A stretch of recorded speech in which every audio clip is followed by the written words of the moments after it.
আমি শুভেন্দু অধিকারী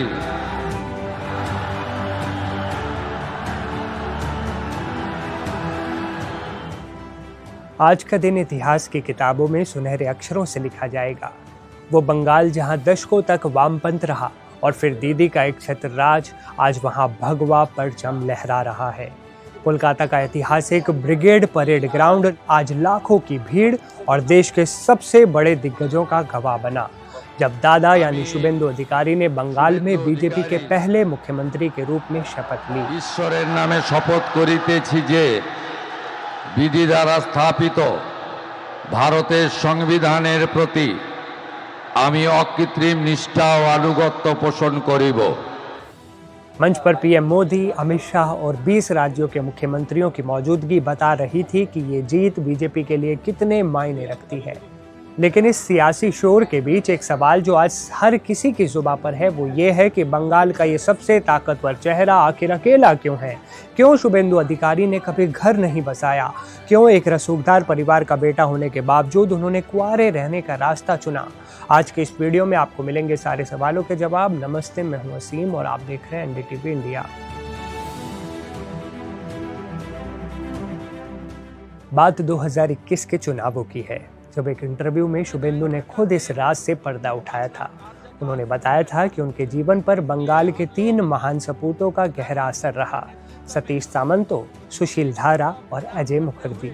ये वो क्रांतिकारी थे जिन्होंने देश की आज़ादी के लिए अपनी गृहस्थी का त्याग कर दिया।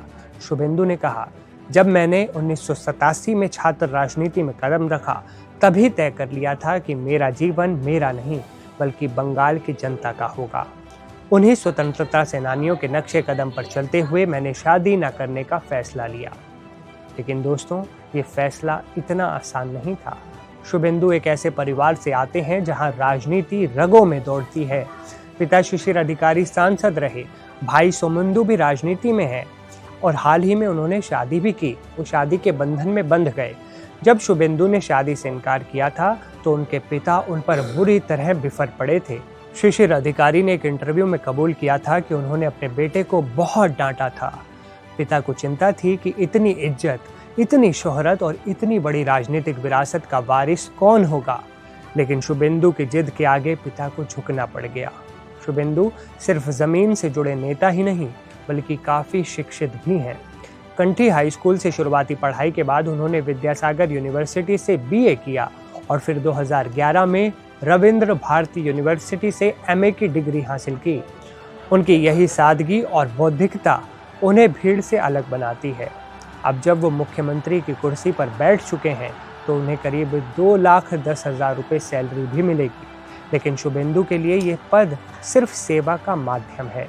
वो कहते हैं, अकेला हूँ इसलिए समय ज़्यादा है और जिम्मेदारी का कोई बोझ नहीं है।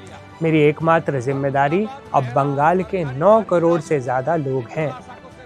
आज का दिन बहुत महत्वपूर्ण है देश के लिए, बंगाल के लिए।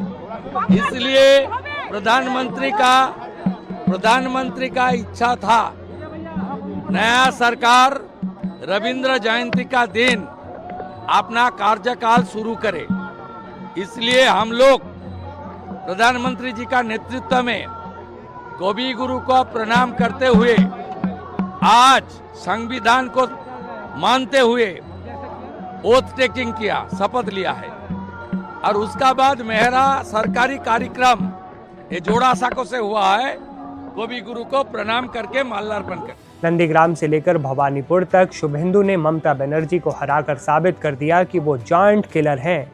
आज 9 मई को गुरुदेव टैगोर की जयंती पर बंगाल ने एक नई करवट ली। क्या शुभेंदु अधिकारी बंगाल को वो सोनार बांग्ला बना पाएंगे जिसका सपना बीजेपी ने दिखाया है? क्या एक कुंवारे मुख्यमंत्री का संकल्प बंगाल की तकदीर बदल देगा? अपनी राय हमें कमेंट बॉक्स में ज़रूर बताइएगा। वीडियो पसंद आया हो, जानकारीपूर्ण लगा हो तो लाइक कीजिएगा और शेयर ज़रूर कीजिएगा। मैं सीम आपसे विदा लेता हूँ।